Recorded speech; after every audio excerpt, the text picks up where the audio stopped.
I see somebody. I have no idea what I'm doing there. We're gonna start shortly. 5 minutes. Okay. I can't. First time I ever saw this. Thank you. You're welcome.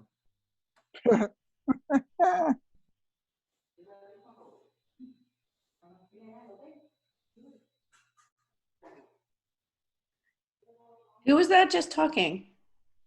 Steve Rosen. Hi, Steve. It's Myra. Probably going to mute you during the class, just so Rabbi can talk and there's no... Yes, definitely. It's my first time I ever did this. I have no idea what I'm doing. So, okay, so basically, you'll probably see something in your bottom left corner that says mute. It's like a little microphone. You just click it. I only see Palm Beach Synagogue and a star and a record. I don't know what I'm looking at. Okay, I'm gonna mute you. Okay, I can do it from here if you don't mind.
I'm sorry.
Maybe they would want to buy it from you. Can't really ask someone to buy it from you.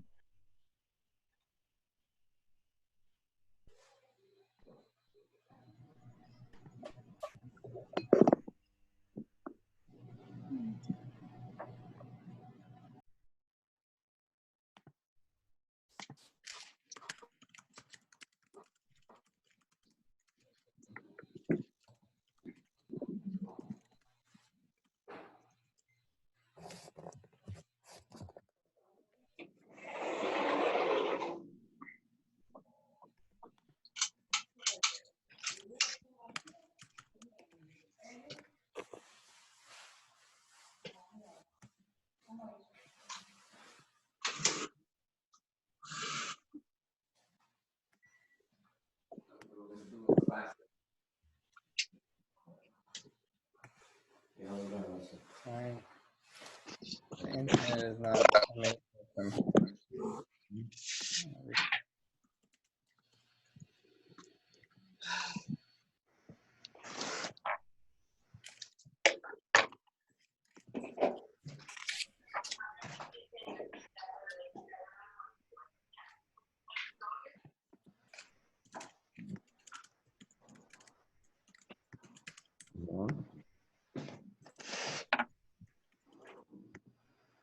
Hi, Rabbi.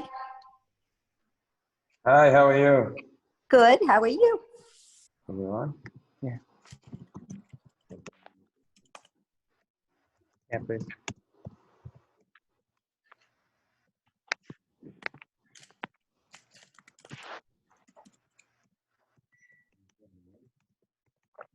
I'll get there in a second.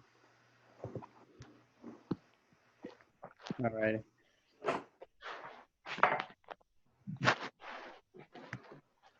Phones? No, it's not working. Okay, perfect. You're ready to begin. Yeah.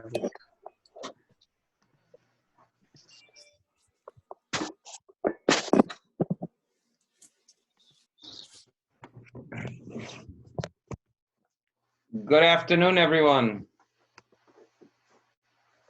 Good afternoon, and welcome to our Torah class. How's everyone doing? Baruch Hashem. I'm happy to hear that, Ken. I'm glad you're here with us. So today's Torah portion is Tzav, but of course we're now literally 8 days before Passover. Next Wednesday night, or actually next Tuesday night, we'll be searching for the Chametz 1 week from now. And then next Wednesday night, we'll be sitting down at our Passover Seders. So I want to try to talk about 5 ideas that we could gain guidance and inspiration from the story of Passover that is upon us.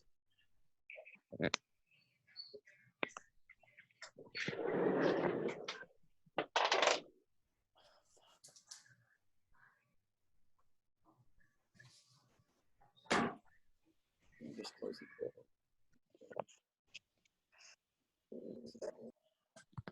So the story is that, about 1 million Jews immigrated from behind the Iron Curtain, as you know, during the times of communism, after the walls came down.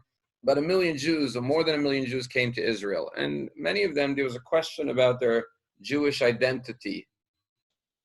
And so they had to confirm one way or another that they were Jewish. So there's the following story that the individual who wanted to verify that he was Jewish back in Russia.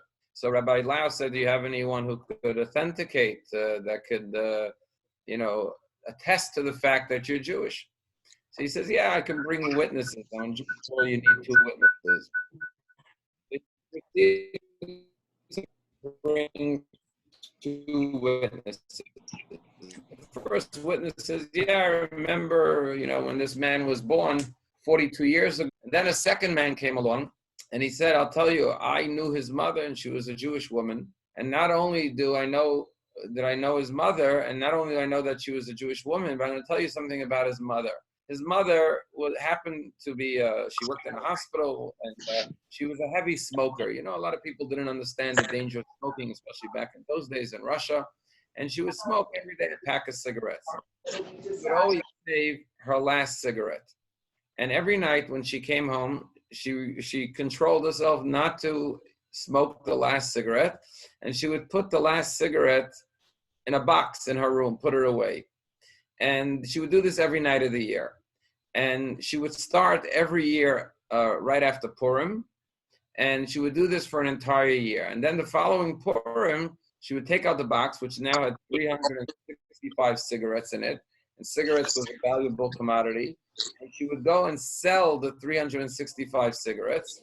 And then she would take the money and she would go buy flour. And she would come to me, this witness says, he was a rabbi in Russia, and he said she would come to me with the flour and give it to me so I could help bake matzahs for her and for her family and for others in the community. And so this second witness says to Rabbi, wow, I knew his mother. She was a wonderful woman. And this is what she would do every year. She would collect these 365 cigarettes and then sell it and use it to buy flour for the matzah after Purim to make matzah for Pesach. Rabbi Lau was so inspired and so impressed by this story that he said to this man, "Is your mother still alive?" He said, "Yeah, my mother's still alive." This was like in 1995. And Rabbi Lau said, "Could you get her on the phone? I would love to talk to her." And he said, sure. He called his mother, who was also in Israel at the time. And Rabbi Lau said to the woman, "I want you to know that I'm the chief rabbi of Israel," which he was at the time. "And you're a wonderful Russian woman, immigrated from Russia. But you know what the difference between you and I is?" Rabbi Lau said to this woman. In Israel, you know, there's one Seder. Unlike in the diaspora where there's two Seders. So Rabbi Lau said, "I celebrate Passover one night a year. But you celebrated Passover 365 days a year. Because every day you were saving up your cigarettes to be able to buy the matzah for Passover. So in a sense, you were celebrating Passover 365 days a year." So the first lesson I would like to share today is that, you know, when we come to Passover, every holiday has a theme. Every holiday has a message for us. But the message is not just for that holiday. The message is for all year round. We learn the lesson on that holiday, and then we carry the lesson with us all year round till we get to the next Passover. Here we are living with the message of last year's Passover as we come to the new Passover. And maybe we didn't realize last year when we celebrated Passover how important the lesson of Passover is going to be for this year. That even before we reach the next Passover, we're going to have to deal and cope with a personal situation of isolation, which is encroaching all of our freedom to live freely and carry on with our lives, with our school for our children, with our businesses. And we will find ourselves in, as the word Mitzrayim means, Meitzarim, confinement to our homes, to our rooms, isolation. And we'll have to dig deep into the lessons of Passover from last year, and as we prepare for the coming year, to guide us through this process that we're going through. And the first lesson is that we have to live with the message of Passover like this woman in Russia every single day of the year. Every day we have to remember the Exodus from Egypt. That's what the Torah commands us to do. Laman tiskor et yom tzitcha me'eretz Mitzrayim kol yimechecha. Every morning when you wake up, one of the 6 daily remembrances, one of the obligations is to remember the Exodus from Egypt. And that's why every day in the Shema, the last paragraph says, "I am the Lord your God who took you out of the land of Egypt from the house of bondage." Because we have to remember every day the idea of going out of bondage, going out of narrow confinement and straits, and that God liberates us from our personal Mitzrayim, from our personal exiles, and from our personal enslavements and oppression. And we have to have faith that God liberates us every day. In other words, if you think about the Kiddush that we make every Friday night, we give 2 reasons for observing Shabbat. One reason is because God made the world in 6 days and rested on the 7th. Ki sheshet yamim asa Hashem as Hashemayim v'aretz. In 6 days God made the heaven and the earth, and the 7th day He rested. But then we give a second reason in the Kiddush. We say Zecher li'etziat Mitzrayim, that we observe Shabbat to remember the Exodus from Egypt. Why? Because if there's 2 versions of the 10 Commandments. One is in the book of Exodus and one is in the book of Deuteronomy. In the book of Exodus, it says, keep the day of Shabbos, the 4th commandment, because God created the world in 6 days and rested on the 7th day. But in the book of Deuteronomy, the Torah gives a different reason for the 4th commandment, when the Torah lists in Bet Hanan the 10 commandments. And what is that? The other Torah says, it's because God took us out of Egypt. Now we understand what 6 days of creation and the 7th day of Shabbat has to do with observing Shabbat. But what does the Exodus from Egypt have to do with that? With remembering, observing Shabbat?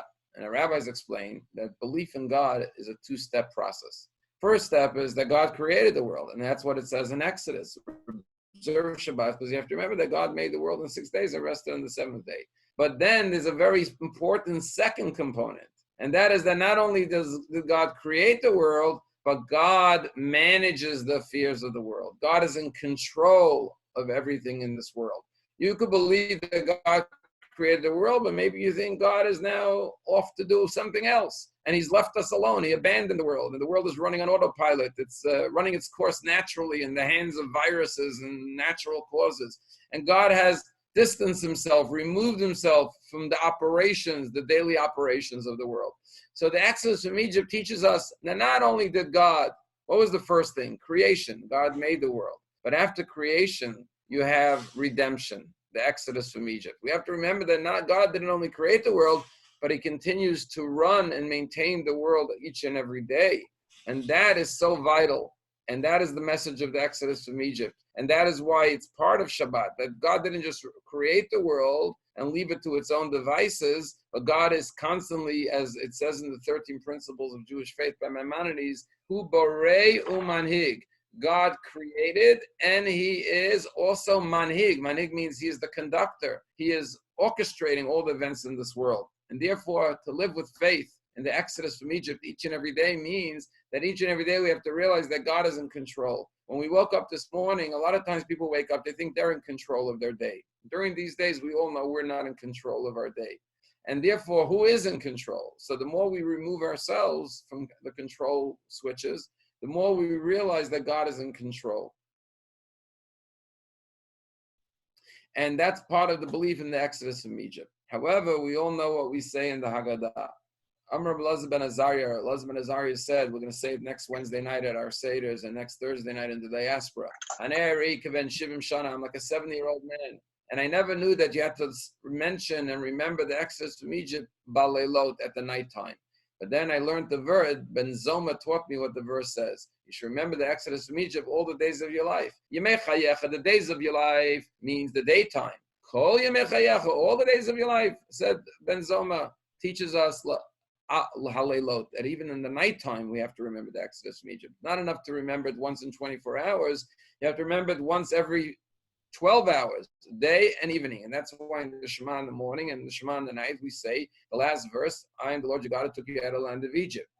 But when we say day and night, it doesn't just mean physically when the light is out, when the sun is shining versus when the sun is not shining. It's also metaphorically. That we have to remember the Exodus from Egypt by daytime and by nighttime. What does that mean? During the good times of our life, when the sun is shining, and even during the nighttime when things are dark. It's easy to remember that God is in control when things are going well. It's obvious. So many blessings in my life. Life is so good. Everything's working out. So of course God is in control. But what happens when things start to turn dark? When problems start to occur? When there are challenges in life? When there are struggles? When there are hardships? When there are even tragedies as we're witnessing now? Then we may start to doubt, is God really in control? Is God really present? Is God really with us during this time? So Cain ben Zoma and says, Kol Yemei you have to remember that Exodus from Egypt and the lesson of the Exodus from Egypt, all the days of your life. All the days of your life doesn't just mean the day, but the word Kol means even the night times. That even when it's difficult and challenging and it's dark, what does it mean dark? Dark means you can't see your way. You're in a state of darkness. You can't see the light. You can't see where you're going, what the future holds. And there's questions and there's fears and there's doubts and there's even tragedies, God forbid. And you may, God forbid, forget that God is in control. So therefore, he says you have to remember the Exodus from Egypt and the lesson of the Exodus from Egypt, that God not only created the world, but he also maintains and runs all the affairs of the world. Whether we understand them or we don't understand them, we have to believe that God has a plan for each and every one of us and for the world, and everything will work out just the way he wants it to work out, and it will be for the best. And it's hard to believe that sometimes. It's challenging, it's difficult, but that's what the Exodus from Egypt must teach each and every one of us. And like that woman in Russia who remembered the Exodus from Egypt every day of her life, we have to make sure we remember the lessons of the Exodus every single day of our life. And so this is the first lesson I would like to share from the story of the Exodus from Egypt, that living with the Exodus from Egypt every day, not just on Passover, is living with the belief that God is the creator of the world, but he is also running the affairs of the world. And the second lesson from the story of Passover is as follows. We all know that the most popular and most common name and the most utilized name for this holiday is Passover, which in Hebrew is Pesach. Why? Because we call it Chag HaPesach, the holiday of Pesach. But what's very interesting is that if you look in the Torah, that's not actually the name that God gave this holiday. Unlike Sukkot and Shavuot, where God calls it Chag HaSukkot, Chag HaShavuot, it's very clear in the Torah, in Parshah Tzav, and in many other places, whenever the Torah refers to this holiday, Torah always calls it not Chag HaPesach, but Chag HaMatzot, the holiday of the matzah. Matter of fact, if you look in your siddur, when we come to this holiday next Wednesday night, we'll be saying the prayers at home. But we say Chag HaMatzot Hazeh, this holiday of matzot. We say it in our prayers. It's described that way in the Torah. But for some reason, that's not the name that we Jews use. We always say Happy Passover. We don't say Happy Matzah. If it's called by the Torah the holiday of Matzah, why did we change it to the holiday of Passover? Yes, the last of the 10 plagues, when God struck the firstborn in Egypt, and He told us to put the door in the blood of the Karban Pesach on our doorpost, and God passed over our homes. Pasach Hashem, God passed over our homes, and yeah, we brought the Karban Pesach, the Paschal Lamb, but it's called Chag HaMatzot in the Torah, not Chag HaPesach. So why did we alter the name to Chag HaPesach?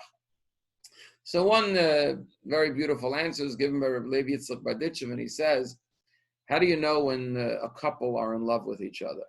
He said, if each one is talking about themselves the whole time, that doesn't reflect the best relationship. But if each one is singing the praises of the other, extolling the greatness of the other, complimenting one another, appreciating, respecting one another, thankful and grateful to one another, showing it, as I say, the 3 A's of marriage, attention, appreciation, and affection to one another, then you know it's a good marriage. Passover is the marriage of God to the Jewish people. We know the rabbis metaphorically say that God taking us out of Egypt is like a man who betroths a woman, chooses her from all other girls, as God chose us from all other nations.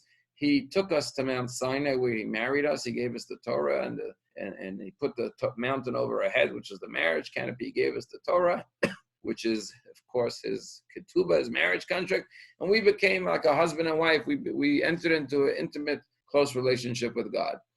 So therefore, he says, the Torah calls us holiday Chag HaMatzot. Why? Because that sings the praises of the Jewish people. We all know what the prophet says. Zacharti lachesed nurayach. God says, I'll always remember, talking about lovers, I'll remember the love of your youth. Lechtech acharai bamidbar be'eretz lo zarua. And God said, you followed me into a barren land, into the desert. You left Egypt with nothing but the bread on your back, the flour and the bread on your back, meaning that you trusted me. I said, come with me, I'm going to take you out of Egypt. And you didn't say, well, how are we going to have provisions for the way? How are we going to survive in a desert? Lechtech, zacharti lachesed nurayach. I remember the love of your youth. Lechtech acharei bamidbar be'eretz lo zarua. You went to me into a barren wasteland because you trusted me. Now, it's interesting that this is a metaphor for a bride and a groom. You know, last night our daughter was supposed to get married, Hindi, but of course we're going to wait for the right time. B'shat tova mitzlachat. Conditions weren't feasible. But we know that every bride goes to the chuppah. Before the chuppah, they have the badek and the veiling, where the groom puts the veil over the bride's face. And with this, the bride is escorted to the chuppah. What is one of the reasons why the veil is put over the bride's face? It's metaphorically reminding us of how the Jews followed God. That the bride says, I'm following my husband with the veil over my face, meaning just like the Jewish people put their trust in God. The bride says, I trust my husband. I love him completely, unconditionally. I'm ready to follow him into life, not knowing how he's necessarily going to take care of me, but I trust him. I put my faith in him, just like the Jews put their faith in God when we followed him into the barren desert. So God says, you know what, when God celebrates Passover, you know, whatever commandments we perform here on earth, it says God performs it too. It's a famous medrash that says that just like we put on tefillin, God puts on tefillin. In our tefillin, it says, "Hero is the Lord is our God, the Lord is one." In God's tefillin, it says, "Umikam Yisrael go echad baretz." Who is like my nation Israel, one and only nation on earth? We proclaim the oneness of God, and He proclaims our oneness, our uniqueness here on earth as a singular, distinct nation.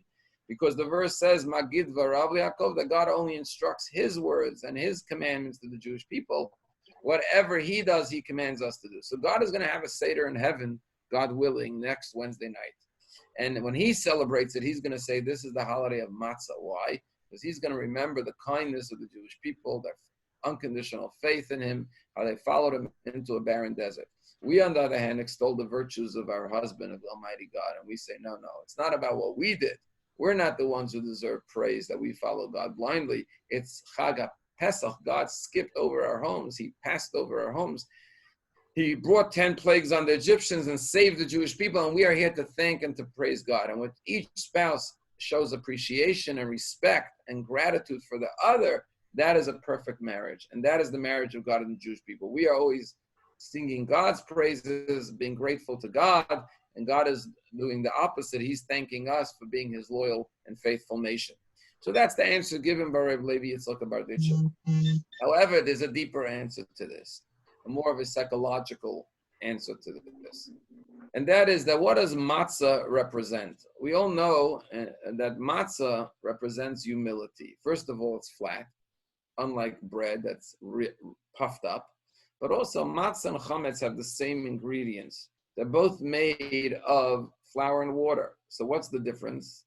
So tongue in cheek, the bread is full of a lot of hot air, so to speak. In other words, the yeast causes it to rise, to be inflated. Matzah represents pride, ego, arrogance. What's this obsession with not eating chametz? Why does God care if we have a piece of bread on Passover? Why is this the worst sin? And the answer is because it's all spiritual. It's all metaphoric. Pharaoh was all about arrogance, hard-heartedness. I'm God. Nobody could tell me what to do. He was closed and stubborn. His heart was closed. He wasn't open to receiving God's message. That is what chametz is all about. Ego, pride. As I always say, ego stands for easing God out. It's me, my ego. I build a big fortress around myself with my ego. And he couldn't get out of his own prison, Pharaoh, to save himself even. He went down with his people. Matzah represents humility. Moses, the Redeemer, who stood against Pharaoh, was the epitome of humility. Moshe, Ishana, Mikoladev was the humblest person. So we want to be like Moses, not like Pharaoh. We want to be like matzah, not like chametz. As a matter of fact, the words chametz and matzah have the same three letters, almost. They both have a mem and a tzaddik, chametz and matzah. The only difference is that chametz is with a chet and matzah is with a hey. What's the difference? Our rabbis say a chet is three walls, but nothing on the bottom. Represents a person who could only go down. But the matzah has a door. It's the hay has a little line, but it's open on top. Yes, you make mistakes, but you could admit you made a mistake, recognize your wrongdoing, apologize, say you're sorry, and come back in to the door again, rise back up again. So matzah represents a person who has the humility of being accountable for their actions, of recognizing their wrongdoing, and accepting responsibility and having the humility to become better. Chametz is a person who's tough and arrogant and stubborn and egotistical and refuses to change their ways. So here's what our rabbis say. There are basically three names to this holiday. There's Chag HaMatzot, then there's Chag HaPesach, and then there's Zman Cherutenu, the time of our freedom. So this is the three-step process in human development. The first thing is a person has to be humble. A person has to have nullification. A person has to have the humility to recognize that they've made mistakes, or to recognize when they've done something wrong and want to change their ways. A person should not be so smug and so arrogant to always think they're right. They always have all the answers. Matter of fact, the whole symbol of this holiday is the questions, the four questions. Why is this the springboard to the whole Passover Seder? It's the springboard to the whole Passover Seder because the main idea of Passover is that we have to have questions. We have to have humility. We have to realize we don't have all the answers in life. We have to be willing to go from knowing to not knowing, to asking questions, which represents our vulnerability, our openness to learn. Answer him. Tell him. And that is critical to this first step of matzah, to have humility. And I think, once again, this is very unique to the time we're in now. Before this, we all thought we had all the answers. We knew how to solve any problem that comes our way. We have the best scientists, the best doctors, the best, the best professors, and we're the leaders of the world, the best economy. We thought we had everything. We had all the answers. Suddenly, there's more questions than answers. And most of us spend most of our day thinking in terms of questions, not in terms of answers, because there are no answers. No one really has the answers. So this is the idea of Passover, the humility to ask questions, to say, I don't have all the answers of life. There's more for me to learn. I'm open to hearing, to learning. What is this going to teach me, this experience? What am I going to take from this? In other words, the first step of any growth in life is to stop and ask questions. And, Passover, we ask questions, but the truth is a Jew is supposed to ask questions every day. There's something called a cheshbon hanefesh, an accounting of the soul. It was always the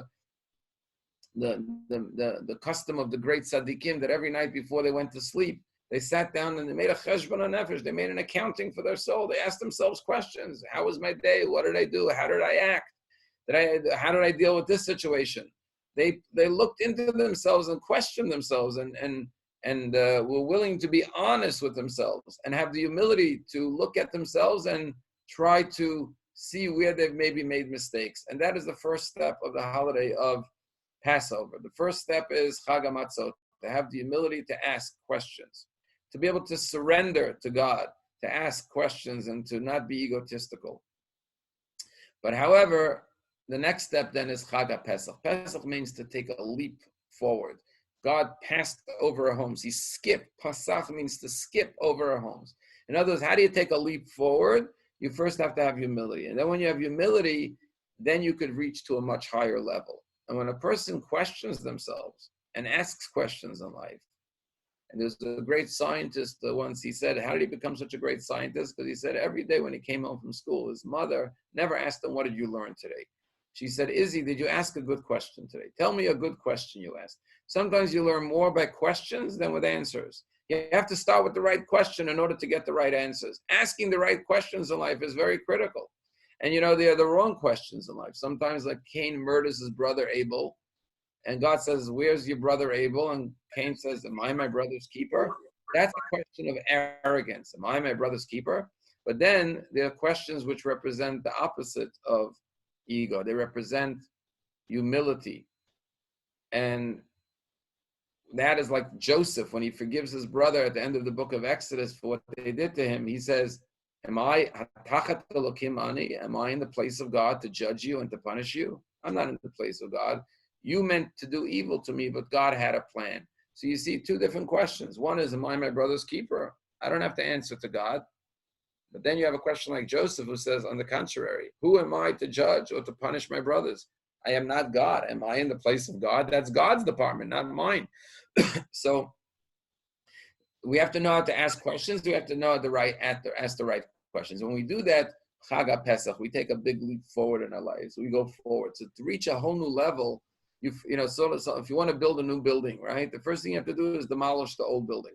So too, sometimes to build something new in your life, you need to first erase what you did before. You have to nullify what you did before. And let us just hope and pray that this terrible pandemic we're going through, which is tragic, let's just hope that we will all in our own way, and maybe collectively as a country, as a nation, as a world, this will be some kind of deconstruction, which will lead to a greater construction. That after everything is stripped down from us and we're brought down to the basics, we come to some realization that we have to rebuild something new, something bigger, something better, something greater. And everyone, I'm not here to criticize anyone, God forbid, I'm only here to talk to myself. But all of us know what we could do better and which areas of our life we could improve. And we don't have to spell it out. We all know there's, I always quote what one of my kids once said, what's the biggest room in the world? The world for improvement. What's the biggest room in the world? A room for improvement.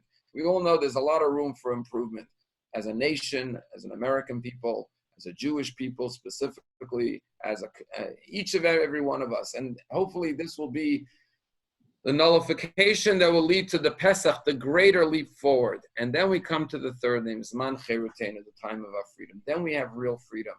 We thought we lived in a time of unprecedented freedom.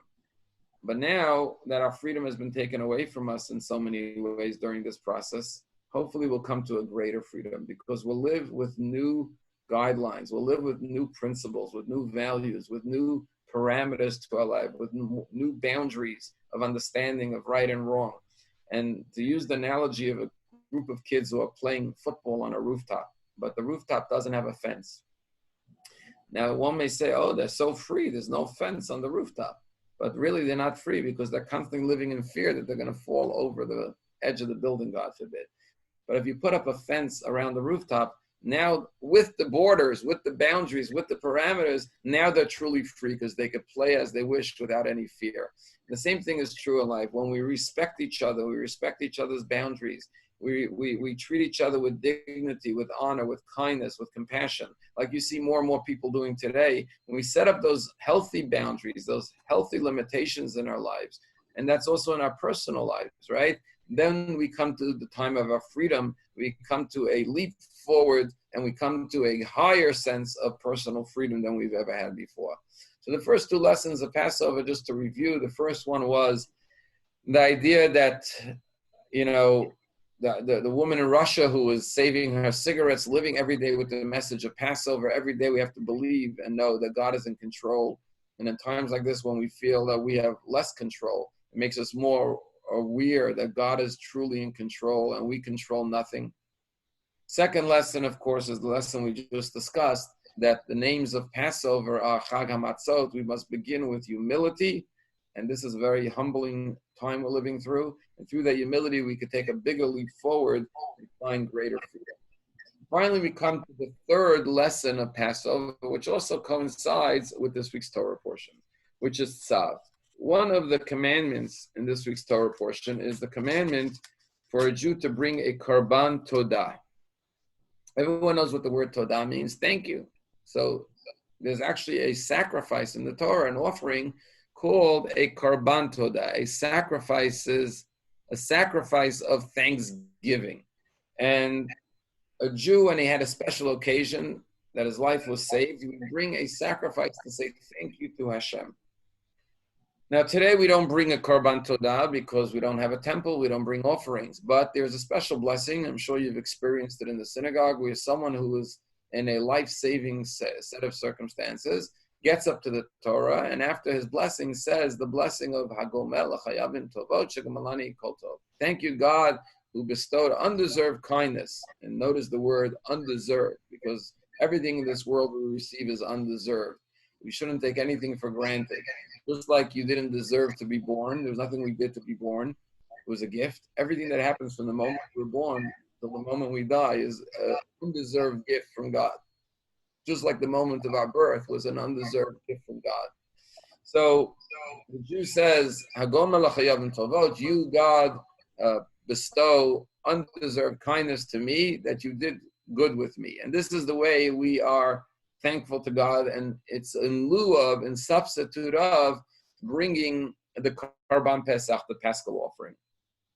Now, there were 4 types of people that would bring the Karban Pesach. The way to remember it is we say in the Shemona Esrei, V'chol HaChaim, all the living will give praise to you, God. V'chol HaChaim, all the living shall give praise to you, God. The word Chaim is 4 letters, Chet, Yud, Yud, Mem, but it also stands for the 4 types of people. Chet is Chola, somebody who is ill and recovered. Today, if you go through a serious illness, God forbid a surgery, and you survive, you come and give thanks to God with the Gomel blessing. In the olden days, you brought a Karban Todah. Second one is Yordei Hayam, those who go into the sea, travel by sea, which especially in those days, it wasn't cruise ships, it was traveling on boats to get from one place to the other. And if you survived the ship with all the storms, it was potentially dangerous, you gave thanks to God. The third one is Yud, Yotzei Mibet Asurim, someone who goes out of confinement, of captivity, of abduction. And the fourth one is Midbar, someone who travels through a desert. Today we don't travel through deserts. Those days deserts were dangerous. Today, if you were on a highway and you were in a car accident, God forbid, or any car accident, that's the equivalent of traveling through the desert, and you came out and you survived the car crash, God forbid, or a near car crash, you would give the Gomel blessing if your life was in danger. So these are the 4 categories of people that give thanks to God. Why these 4? I'm sure you can make a list of 10, 20, 30 types of life-threatening situations. Why did the rabbis limit it to these 4? And the answer is that these are the 4 that the Jews experienced when they left Egypt. It all goes back to the story of the Exodus from Egypt. The first thing that happened to the Jewish people is Yotzei Mibet Asurim. They went out of the house of captivity. Egypt was one big house of bondage. The second thing that happened to them was that they were Yordei Hayam. They went through the sea at the splitting of the sea. They crossed through the sea. The third experience they had from these 4 categories was that they were Choled. It says that at Mount Sinai, God healed all those who were sick to receive the revelation of Mount Sinai. So they were all in the category of ill people who recovered. And finally, they went into the desert and survived the desert. So that's the fourth category of midbar, of going through the desert. And so therefore, they experienced all four categories, and that's why these are the four categories that give thanks to God. But all of these four represent a person who is in some kind of confinement, whether through illness or through being on the sea or in captivity or in the desert, and found freedom. But here's the word for freedom. You know, there are two ways to say freedom in Hebrew, which is, you know, we're coming to the holiday of freedom, but what is the way we say it? So the first way to say it is the way we say it on the holiday of Passover. Zman Cherutenu, the time of our freedom. The word Cherut in Hebrew means freedom. But Israelis know that when you have summer break or you have vacation time in Israel, they don't call it Cherut. They call it Chofesh. Chofesh in modern Hebrew is also, and it's actually a biblical word. It talks about the slave going free. In the Torah it says, Yetzeh lachafshi. Chofesh means freedom as well. Yet we don't say it's Zman Chafushetenu, it's the time of our freedom. In the modern Hebrew, we say Zman Cherutenu. What's the difference between Chofesh and Cherut? And here again, I think it's very relevant to the times we're in right now. You see, there's two types of freedoms. There's external freedom and internal freedom. What's the difference between external freedom and internal freedom? You know, they say there are outer directed people and inner directed people. So all of us, we have responsibilities in life. So we have duties, we have obligations to meet, we have jobs to work at, we have responsibilities. When these tasks are removed from us, like a kid gets off in the summertime or during the break for winter break or whatever it is, or an employee gets a vacation, he calls it chofesh. Chofesh means I'm free. What does it mean I'm free? Whatever I have to do for my boss or whatever I have to do for my teacher in school, now I don't have to do it. I'm free from all the external things that confine me. And in a sense, all of us are now freer than we were before this pandemic started. Because whatever duties, obligations we had, we now don't have them. We can't go to our meetings, to our scheduled appointments. We don't have to, if we're in school, usually we don't have to go to school now. In other words, we're experiencing a chofesh. But are we experiencing freedom? No. We're experiencing chofesh. Chofesh means we're relieved of our external confinements. Whatever duties, obligations we had, we now don't have to fulfill them because the world is being put on hold right now, right? So I could experience chofesh, but I don't really experience freedom. Because you know what the word chofesh is similar to the word chipus, which means to look. Sometimes when a person is freed from all their obligations, as I said the other day, the greatest burden is carried by someone who has nothing to carry. Sometimes when you have nothing to do, suddenly you have to be looking for what is my meaning, what is my purpose, what am I supposed to do with myself? When I'm busy with all my external errands and to-do lists, I'm distracted. But now that I have to spend time with myself, I get to really know who I am. Forget about what everyone else wants for me, what are all the demands of the hour, of the day, that my obligations are. What is my inner calling? Now that I'm alone in my house by myself, and no one's asking me to go anywhere or do anything, I just have to sit home by myself. Then I have to ask myself, chipus, I have to look for, okay, what's my calling? What's my true self? What is my voice? What is my value? What am I contributing? What is my inner directive? What is my inner guidance? Not what others are directing me to do, but I internally want to do who I truly am. And that is the idea of cherut. Cherut means that you are being true to your inner self and fulfilling your true calling and your true destiny and your true meaning and your true purpose in life. And you feel like you're fulfilled and you're leading a life that expresses your true essence. And that's why the word cherut comes from the word charut, which means engraved. And it's what's engraved in your soul. You're not what others expect of you and ask you to do and living up to other people's demands and expectations, but living by your own inner calling, your own inner self-expression. That is the difference between the word cherut, which is charut, engraved on your heart and your soul and your mind, your true being, versus chofesh, which just means freedom, freedom from responsibility, but now what am I a slave to? I'm a slave to my own desires, my own passions, my own insecurities, or am I expressing my true inner self, my true potential, my true inner greatness?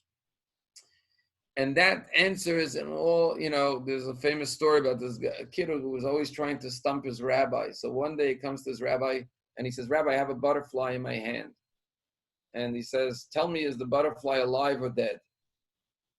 And he figures if the rabbi says the butterfly is dead, he'll release the butterfly and show the rabbi he's wrong, it's alive. If the rabbi says it's alive, he'll squeeze his hands together gently and he'll say, look, Rabbi, you're wrong, the butterfly is dead. The rabbi looked at the young boy and the rabbi said, young man, the answer is in your hands. And this is true with all of us. Whether we are truly free, the holiday of Passover says the answer is in our hands. We are all now in the same set of circumstances, but what we do with these circumstances, whether we take this time to just look for things to distract us from our boredom, or whether we take this time to look inside of ourselves and say, maybe I get a break from what others expect of me all the time. So I could try to be true to my inner self. I could take the solitude and the difference between isolation and solitude. We may be in isolation, but it doesn't mean we have to be in solitude in a negative sense. We could be in solitude in a positive sense. Solitude is a positive thing. Being alone with yourself, with God, being one with yourself, being true to hearing your inner voice without all of the noise and the distractions, to say, what is my true freedom? What will make me feel like I'm truly free, that I'm being true to myself, that I'm expressing my true self, my inner core, my inner essence. And what is the essence of a Jew? We all know. Right after redemption came revelation at Mount Sinai. God said, you want to know your true calling? You want to know your true essence? You want to know what's truly going to fulfill you and allow you to express your deepest part of you, which is your soul, which is forever untainted? That is your neshama, your godly calling in this world. And the Torah is the toolbox. The Torah is the instruction manual, how to access your soul. Just to talk about this virus for a minute and the way it works. This virus, if it lays on a surface for a period of time, whether it's 5 hours, 10 hours, 15 hours, it dies. It doesn't have the ability to replicate itself. It's living, but it cannot reproduce. How does it reproduce? It has to invade a human body. It has to go into a living organism and attach itself. It has to penetrate your cells. And your cells are always reproducing. We have tens of billions of cells, 50 billion cells that are always, it's like a factory manufacturing more and more healthy cells. Once the virus infects the cell, now it's sort of like a Trojan horse. It entered into your cell, and now your cell is reproducing more and more of this virus, God forbid, throughout your body. And this is the way the virus travels from one person to the other. It's like a parasite. It has to come into your cell in order to maintain its life force and to reproduce itself. So what happens? Your immune system has to realize there's an enemy that invaded your body. It's a foreign entity. It disguised itself as a friend. When it penetrated you, it unlocked the key to your cell. But now it starts attacking the body, and the body realizes, oh my God, there's an enemy inside of me. So it starts to fight it. And hopefully if you're healthy, and that's why tragically those who are weak or ill cannot fight this as well, because their bodies cannot fight off this invasion. But this is really a metaphor for good and evil in this world. And this is something Chassidut and Kabbalah has said for hundreds and hundreds of years, that really evil has no life force in this world. It's like this virus. It's funny because the word virus and averos is similar, sins, right? Sin has no power. Evil has no power in this world. The only true entity in this world is good, is life, is God, is our souls. So why is it that sometimes people are infected, so to speak, with evil, with sin? Because it attaches itself to the holiness. In other words, the evil disguises itself, it masks itself, it camouflages itself, it penetrates the being, and it could only live and feed off holiness. And therefore, as soon as we realize that this is not a friend of ours, that this is evil, and we attack it and we fight it off, then it dies because it has no ability to live on its own. It could only attach itself to us, and that's why evil always clings to the person and yearns to penetrate the person, because it wants to keep its entity alive in this world when it really has no true essence and life force and core. And therefore, it could only live if we give it a habitat, if we allow it to dwell within ourselves. But the sooner we realize he's the Yetzer Hara, as we call him, the evil inclination, and he's no true friend, on the contrary, he's an enemy, then we get our spiritual immune system, we fight it off. So recognizing that cherut, freedom, yes, we all have chofish now, we all have a break from our responsibilities and our work, but can we find cherut within the chofish? Can we find true freedom, true inner expression within the circumstances we're in, which relieves us of our external duties, but now can we find our inner voice and our inner calling? And sometimes for people to spend time with themselves is the most difficult thing. It could be very difficult. I remember once going to a very eligible bachelor in our synagogue. I said, I know a nice woman for you. Maybe I could introduce you. And he said to me, Rabbi, I have a hard enough time living with myself. I wouldn't expect anyone else to be able to live with me too. In other words, sometimes living with ourselves, being alone, could be the most difficult thing. So this is the time to find cherut before Passover. Say, how will I be free as a person? What is it that I can do to give my life meaning and purpose?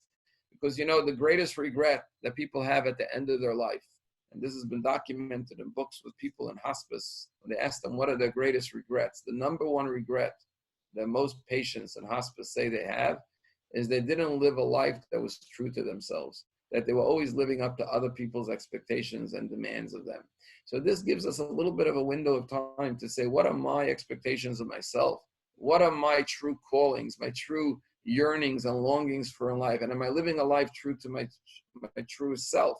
And that is the message of Cherutenu, the time of our freedom. Just to tell you a story of the previous Lubavitcher Rebbe, Rabbi Yosef Yitzchak Schneerson, and he once sent rabbinical students, as he always would, and the Rebbe would, to go to remote towns to spread Judaism. I myself had the privilege of going all over the world, including places like Melbourne, Australia, New Zealand, and Colombia, and Bogota, and literally traveled the globe, visiting rural Jewish communities and visiting Jews in isolated Jewish communities that don't have synagogues, and bring Yiddishkeit.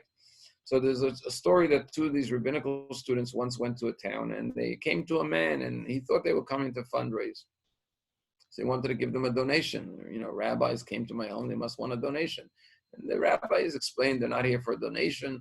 They're here to spread Judaism. They're here to, teach Torah, to shear a mezuzah, put on tefillin, give them a Jewish book, because they're in isolated, remote communities. And the man was very astonished. He was impressed.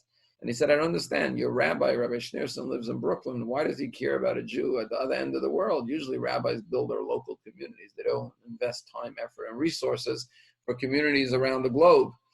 And this yeshiva boy was very quick on his feet. And he said, I'll tell you why. He says, you know what a Torah scroll is? And the Jew said, yeah. He said, a Torah scroll has hundreds of thousands of letters. But what is the law if one letter gets erased? So the law is that if one letter out of the 300,000+ letters gets erased, the entire Torah is pasul, it's defective. And you cannot read any part of the Torah. If there's a missing letter in the last verse, you can't even read the first verse, because it's one Torah scroll, and if one letter is missing, the whole Torah is incomplete. And if the whole Torah is incomplete, the whole Torah is invalid. So this yeshiva boy said to this man, the Jewish people are like one big universal Torah scroll. Every Jew is like a letter in this Torah. If one letter is erased, meaning if one Jew assimilates, if one Jew defects from the Jewish nation, it's not just that this Jew is lacking. It's that the whole Torah is defective. And therefore the whole Jewish people are incomplete, is pasul. And therefore the Rebbe is like the master scribe who goes and sends his students all over the world, his emissaries, to fill in the missing letters, to repair the Torah, to restore it. And the man says, wow, that's a beautiful analogy. Now I understand why my life, my Jewishness is important to the Rebbe. When they came back, as the custom was, they wrote a report to the Rebbe about their trip, and they included this experience, this conversation with this man.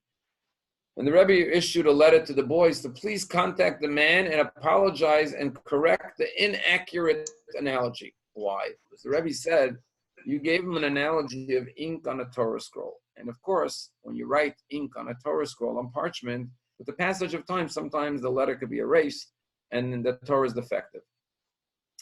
But the only reason the letter could be erased is because the ink and the parchment were really never one entity. They're two separate entities, and one is put on top of the other. So since they're not intrinsically one, they could be separated. But the Rebbe said a Jew in his Jewishness is his entity. It's his identity. It's his essence. The Jewish soul is part and parcel of his being. He could never lose his Jewish soul. It's not like ink that could fly off the page, get erased. Your neshama can never be erased. It's part of your spiritual makeup and DNA. It's your essence. So the Rebbe said, just correct the analogy. Give him the analogy of the Ten Commandments. The Ten Commandments, our rabbis, the Torah says, were engraved on the stone. When the Rebbe said, when you have a letter engraved on the stone, you can never erase the letter because the letter is embedded, engraved in the stone. You can't even distinguish between the stone and the letter. The letter is the stone is the letter. They're one entity. They're seamless. The only thing that can happen is sometimes some layers of dust or dirt could accumulate that can cover the stone to the point that the letters are no longer visible. So the Rebbe said sometimes you don't see the letters embedded in the soul of the Jew. You don't see their Jewishness. It's not visible. It's not radiant. It's not projecting. But you don't have to rewrite the letter like ink on parchment. All you have to do is clean off the surface, remove the debris, remove the dust, remove the schmutz, and the letters will resurface and reappear. And that's the way we're supposed to look at a Jew. And most of all, that's the way we're supposed to look at ourselves. We should never think, well, I lost my goodness. I lost my righteousness. I lost my innocence. I'm no longer a holy person. You are holy. I am holy. Why? Because we have a soul inside of us. If I don't feel holy, it just means I need to do some cleaning, some Passover cleaning within myself to remove whatever has concealed that inner light that I no longer feel is radiating forth because it's inside of me. It's like a light that's being obscured. The light is there. You just have to remove the obstruction. The light shines forth. We all have that light within ourselves. We just have to remove whatever is obscuring that you feel is radiating forth. It's inside of me. It's like a. And so that is the third lesson. That is the third lesson of Passover for these times that we find ourselves in. That the first lesson we said, like the woman in Russia, that we have to live with the message of Passover, that God controls the world every day.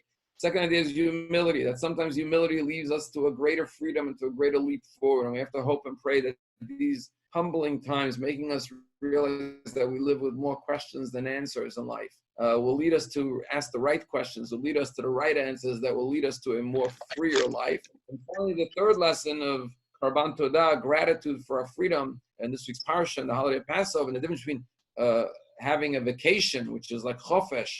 Vacation means I don't have to go to work. But freedom is much more than a vacation. Sometimes on a vacation, you're the least free, you're the most miserable because you're bored, you don't know what to do with yourself. Sometimes the real freedom is not about where you're at, where you are physically, but your internal state. That's the real freedom.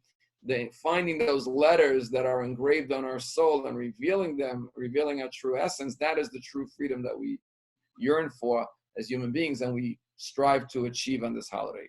Now the fourth lesson from Passover for the times we live in. Next Tuesday night will be B'dikat Chametz. We all have 1 week to clean our homes, get our kitchens ready for Passover.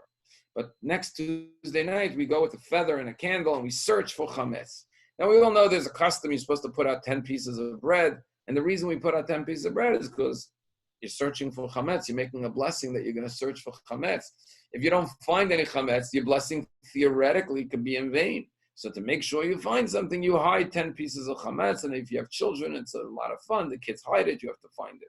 But according to the strict letter of the law, it's only a later custom to hide 10 pieces of bread. According to the strict letter of the law, you don't have to hide anything. You could search, and if you don't find anything, you fulfill the mitzvah. And the question is, you made a blessing to search for the chametz, to destroy the chametz, but you didn't find any chametz. So you didn't succeed, you didn't burn, you didn't destroy because you didn't find any. Isn't that a blessing in vain? How could Jewish law say you could make a blessing to search for the chametz and burn the chametz and destroy it when you may come up empty-handed and not find anything and not have anything to destroy or burn? And here we have a very valuable answer, that sometimes the mitzvah in life is not to find, but to search. The searching itself is the mitzvah. Sometimes in life we don't control the outcome. We can only do what we can do. And if we're doing our utmost, then we perform the mitzvah. God says your job on the night of B'dikat Chametz is to search for Chametz, and if you find it, to burn it. And if you searched all night, you didn't find one crumb of chametz, it's okay, you did the mitzvah. Why? Because you did your best. And if you're doing your best under the circumstances, that is the mitzvah of the hour. Who said the mitzvah is always to succeed? Sometimes maybe God wants you to just search. And the searching itself is the fulfillment of the commandment. And I think about all the scientists around the world who are working every minute to search for a cure. And we say, why doesn't the cure come quicker?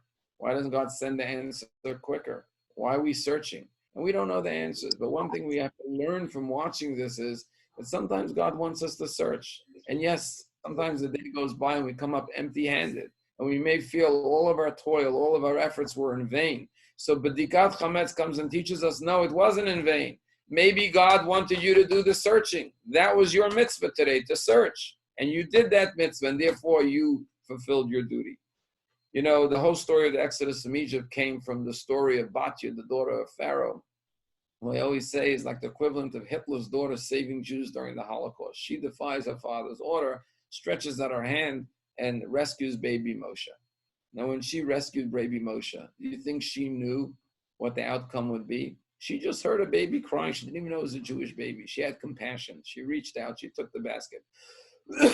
She saw that it was a baby that was Jewish. She saw he was circumcised.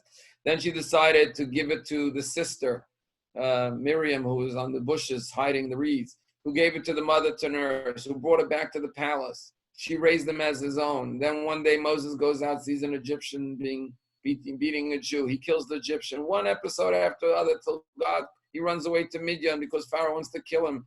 After he sees one Jew hitting another Jew and one Jew informs on him, and then he runs to Midian, he marries Zipporah, the daughter of Jethro. Then God comes to the burning bush, and then what happens after that? He goes and takes the Jews out of Egypt, brings them to Mount Sinai, gives them the Torah, brings them to the land of Israel. Joshua continues. Here we are 3,500 years later, and look at what the Jewish nation has become. And where did it start from? One woman, a daughter of Pharaoh, searching, saying, what's in that basket? Why is there a baby crying? Let me see what I can do to help. And you never know where that little beginning of a search could end up, what the finding could become. Our entire nationhood is built on that one deed, one act of her searching for a way to help with compassion a crying infant that she didn't even know who this baby was at first. That is the power of a search. If you look at the Jewish people, we all know we're named after Jacob, Yisrael. B'nai Yisrael. What was so unique about Jacob? So we all know he was called Yaakov at birth. Why was he called Yaakov? Because Yaakov comes from the word Akev, which means a heel. When his brother came out, Esau, he was grasping the heel of his brother. Why? Because he wanted to come out first. But the question is, if you're the second baby and your baby brother is going out first, what is grasping the heel of your brother as he's leaving the womb going to help? You're still going to come out second. You're not going to be the firstborn. So why was he grasping the heel of his brother? What difference is it going to make if he grasps the heel of his brother? It's not going to help him be the firstborn either way. Why bother grasping the heel of his brother? And the answer is, again, the same as we've said before. Sometimes you can't change the facts in life. There was no way Yaakov was going to be the firstborn at that point. Later, he purchased the birthright. That's a different story. But at that moment, he's not going to be the firstborn. He sees his brother Esau is going out first. He's not the firstborn. Esau beat him. He's going to be the firstborn. But you know what he could do? He could grab onto the heel of his brother. He can make an effort to try to be the firstborn. Even though he's going to come up shorthanded, empty-handed, he's going to fail. He's not going to be the firstborn. But he did what within his power. The same thing is true of all of us. What we see today on the front lines, doctors, nurses, hospitals, scientists, everyone is doing the best they can. They're grasping whatever they can grasp. Sometimes we don't have complete answers in life. Sometimes we don't have complete solutions. But we should never take the approach of it's all or nothing. If we can't have victory, we might as well have defeat. No. As Jews and as people, we always have to grasp for the most. And like Batya teaches us, reach out, do what's in your capacity. You never know how far your deed will go. Your job is not to complete the task necessarily to succeed. That lies more in the hands of God. Our job is what we're going to do next Tuesday night, B'dikat Chametz. We're going to search. No one knows if they're going to find or not, but they're going to search. And if you search and you search properly and you search thoroughly and to the best of your ability, then you fulfill the mitzvah. When we search for chametz, it doesn't just mean the chametz underneath the couch. It's the chametz within ourselves. Every human being has chametz within their soul, chametz within their being. Negative traits, negative characteristics, negative habits, negative tendencies, undesirable behaviors. And we take the candle, which is the soul of God, Ner Hashem. King Solomon says the Ner Hashem, the candle of God, is the soul of man. You take the light of the soul, corner, in every crevice of our being, and we search out the chametz to burn it and to destroy it. And if we search honestly and truthfully, and you search with a desire to find it, then you will fulfill that mitzvah. And so that's the fourth lesson. Do what's in your ability. As I say, you do your best and God will do the rest. And finally, the last lesson of these times that we live in. There's a verse that we say in the Haggadah, we say, Mitchila Ovdei Avodah Zarah Haya Avotein. In the beginning, our ancestors were idol worshippers. But now God brought us close to his service. We're talking about Abraham. Abraham's father was an idolater. Abraham was raised in a house of idolatry. And we say in the beginning, our ancestors were idolaters. But then God brought us close to him. As we know, God took us out of Egypt and gave us the Torah. And the question is, what does this have to do with the Exodus from Egypt? Why do we have to start talking on the night of Passover how Abraham's father, Terach, was an idolater and Abraham grew up in a family of idolatry? Why do we have to bring that up?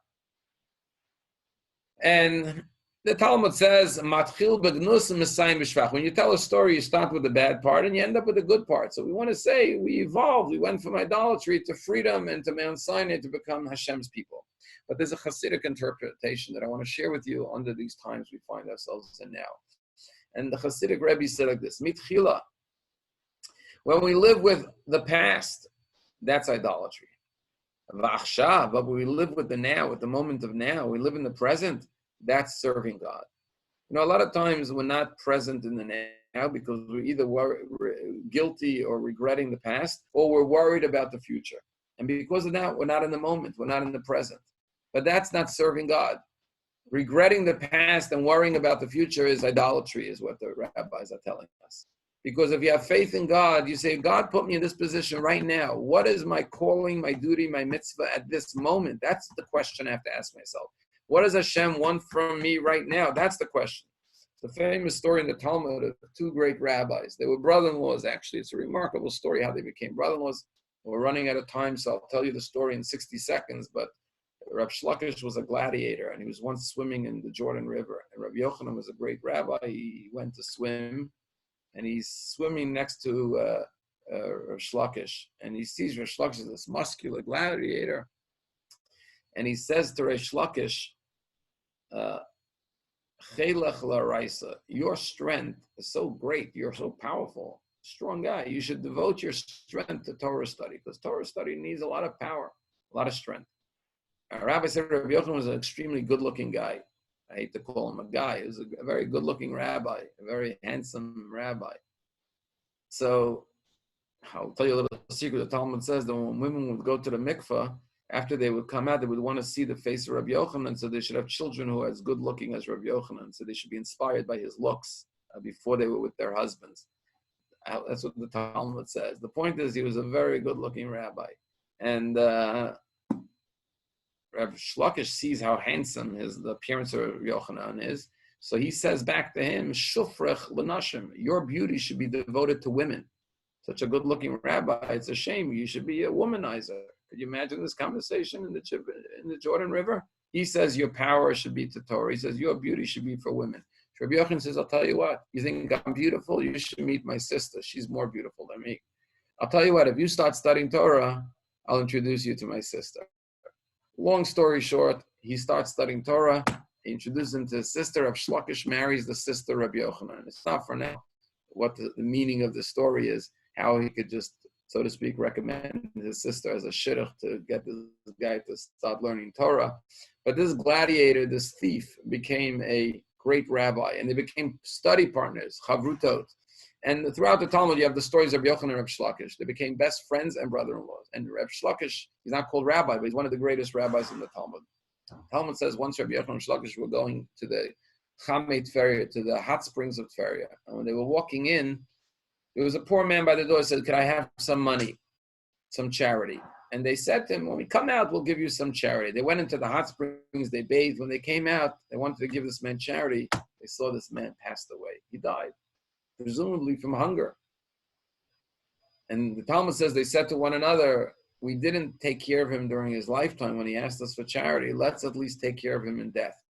They went to arrange for his burial needs and gave him a proper burial. However, the Talmud says as they were preparing him for burial, one of the things they do was wash the person and put him cleanse them with the mikveh. Under his garments, they found a pouch of gold coins. He was really a wealthy man, but he was mentally demented and he feigned poverty and would sit by the door and collect money.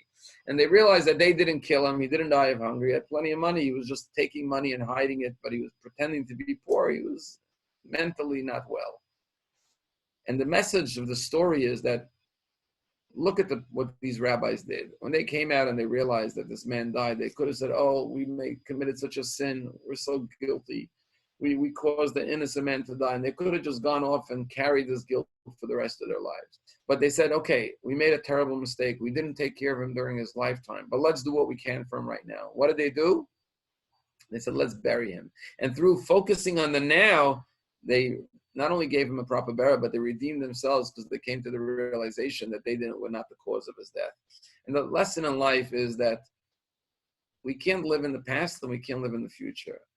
First of all, we can't live in the future because nobody knows the future. Just look at the situation we're in. But our question every day is, someone shared with me, as I mentioned to you, our daughter Hindi was supposed to get married last night. And we had a Zoom l'chaim with the groom and his family. We had a little farbringen together to celebrate the day that would have been the wedding. And someone shared with me a text, and the text said that the worst part of life, and I see that person is online now, so thank you for sharing it with me. But the quote said, the worst part of life is having to wait. The best part of life is having something to wait for. So life is a waiting game. But the blessing of life, if there's something to look forward to, that we're waiting for something positive. But the Torah says, don't just wait for things to happen. Make things happen. They say there are three types of people. There are those that make things happen. There are those who watch others make things happen. And then there are those who ask what just happened. So sometimes when you can't control things, you realize instead of trying to control things, try to create things. What did God give me today for? Today is not just a wasted day. Today is not just a day in waiting. We're not just in a holding pattern. Just because the world has come to a standstill and there's no economy and there's no work, doesn't mean that our spiritual lives are on hold. Every day has to be meaningful and powerful and fulfilling. As someone once asked Lubavitcher Rebbetzin, what was the greatest day of your life? And she said, today. Today is the greatest day of your life. Why? Because this is the day you're living right now. Yesterday, you're not living anymore. And tomorrow, you haven't lived yet. So the greatest day of your life is today. So act like it's the greatest day of your life and make it the greatest day of your life. And that's what Haggadah says. When you live in the past or in the future, that's idolatry. Because if you believe in God, then you know God gave you the now, the moment. God put me where I am right now in my house at this time, on this day of the 31st of March. And therefore, my only question is, what does God want from me today? And I just want to finish with two experiences that I had that I found particularly moving. One was, there's a woman every year, we're trying to help people with their Passover needs. And there's a woman every year, she orders shmur matzah for her family. And I always deliver for her and her family, I arrange and order shmur matzah. So I emailed her and I said, listen, how are you? Hope you're doing well. Don't think that under the circumstances I've forgotten about you. I'm going to make sure you get your regular order of shmur matzah. And she responded to me in the most touching email. She said, Rabbi, with everything that's going on, I've already made arrangements. I already arranged the matzah that I need for Passover. So I won't be needing the matzah. However, I'm going to send you, do not cancel my order. I'm going to send you the full amount for the matzah order and send it to the matzah company, the matzah bakery, so they'll have money to be able to stay open for next year. That's the kind of thoughtfulness of utilizing the moment we're in, of saying, what good can I do under these circumstances? And the second experience that I just had 15 minutes before I came onto the Zoom class, I mentioned to you, I think that last week I was invited to a bris The bris was in Toronto. Rhonda Klein's son Jay and Mara, their daughter-in-law, had a baby boy named Shalom Delber. And only the Mohel, the father, the mother, and the baby were at the bris in the house. And 180 family members were online. And it was a very unusual type of a bris, but very celebratory, as people are finding new ways to celebrate life events during these circumstances. But I woke up this morning at an email from a beautiful family in Israel, family that used to be members of Palm Beach Synagogue literally 18 years ago. And they made Aliyah, they moved to Israel. And the mother, Carol, writes to me and she says, Rabbi, we've been in Israel now 18 years, but do you remember our daughter Liat, who was a little baby? We did our baby naming here at Palm Beach Synagogue. She was a little baby girl when she left with her older siblings to Israel. He said she's now 18 years old, and tomorrow she is being drafted to join the Israel Defense Forces, and she is joining the Navy in a 7-year program to serve in the Israeli Navy. And she said tomorrow she's going off to join the Navy. And we in Israel, there's a custom that we don't know about this as Americans, but they have a special every family has a big celebration with their son or daughter before they go off to serve in the Israeli army. Especially their daughter Liat is going to be serving for 7 years. It's a 7-year program because it's the Navy. Only people, boys and girls of very high intellectual and mental capacities are able to join such an elite force as the Israeli Navy. And she said normally family and friends come together to give her wishes and blessings as she goes off to serve and be drafted in the IDF. But we can't do it physically. We're all isolated, but we're going to do it on Zoom. And since you were a rabbi when she was born and we haven't really connected as well with the synagogue here in Israel, would like you to come on and give a blessing and say some words of Torah for the family and bless Liat before she goes into the army. And there I was on a Zoom phone call with hundreds of Israelis and American relatives and friends, and even friends from West Palm Beach remember her and her family. And we recited our Torah, and then we recited the blessing that we say every Shabbat. Who you blessed our forefathers, may he bless the soldiers of the IDF who are standing guard by Yabasha, Ba'avir Vayam, on the sea, in the skies, or on dry land. And here this young girl, 18 years old, is going off to the high seas to protect Israel. We have to realize that there are certain elements of society that can never shut down. One of them, of course, is the hospitals and the medical professionals. But another one that we don't realize is the armies, whether it's the U.S. Army or the Israeli Army. Our enemies never give us a day's rest. It would be peace in the Middle East immediately. If our enemies would put down their ammunition, Israel's enemies, there would be peace in the Middle East immediately. But if Israel put down their ammunition for one day, there would be no Israel in the Middle East. So Israel has to continue, even under these circumstances, to maintain their military edge in the region. And here's a young girl in the midst of the Israeli Navy. And just like this young 8-year-old girl is being called for her duty, and she's not saying, I'm waiting till this is over, but she's saying, no, I'm needed now. The call of the hour is now, today, now. I stand in the presence of God. I'm ready to serve what God is asking me to do today. Every one of us today, that is the message of Passover. Then we find that the most liberating thing is not to feel regret about the past or guilt about our past mistakes, not to live every single moment and every single day. We're in the presence of Hashem, and then our lives are in the presence of Hashem and they're filled with joy because Oz v'chedva, as King David says, strength and rejoicing b'komo is in the presence of Hashem, Let us live with that strength during these difficult days. Let us live with that joy during these difficult days. And very soon we will emerge with all of the lessons we learned during this time. And we will emerge as greater individuals, greater families. Our family units will be stronger. And God willing, our country will be stronger. Our communities will be stronger. The Jewish people will be stronger.